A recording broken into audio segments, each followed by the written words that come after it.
তোর চরিত্র কি পরিমাণ খারাপ। শাশুড়ির একটা ব্যবস্থা করি, তারপর তোরে দেখতেছি। কি হলো নাম্বারটা বলো। আচ্ছা ঠিক আছে, নাম্বার তো দিও নি দেখবো। আমি তুই দেখি নতুন এই বিল্ডিং এর সব ফ্ল্যাটের স্যার ম্যাডামটা কেমন? আমি তো এই বাড়িতে এক ফ্ল্যাটেই কাম করি। এই ফ্ল্যাটের মানুষ লেনদেন ঠিক আছে, কিন্তু মানুষ বেশি ভালো না। কেন বলো না কেন? না, এই যে ম্যাডাম, হ্যাঁ ও চাকরি করে, স্যারেও চাকরি করে।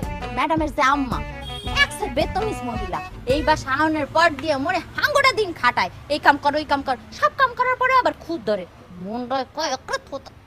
যাই হোক, তারপরে আবার স্যারের আব্বাই আইছে, মুডের উপরেও স্যারের আব্বাকে সহ্যই করতে পারে না ওই মাতারি। এই ভালো লাগে কও? স্যার ম্যাডাম কেমন? ম্যাডাম আগে ভালোই আনলে, মা আউনের পরের থেকে কেমন জানি উল্টাপাল্টা শুরু করছে।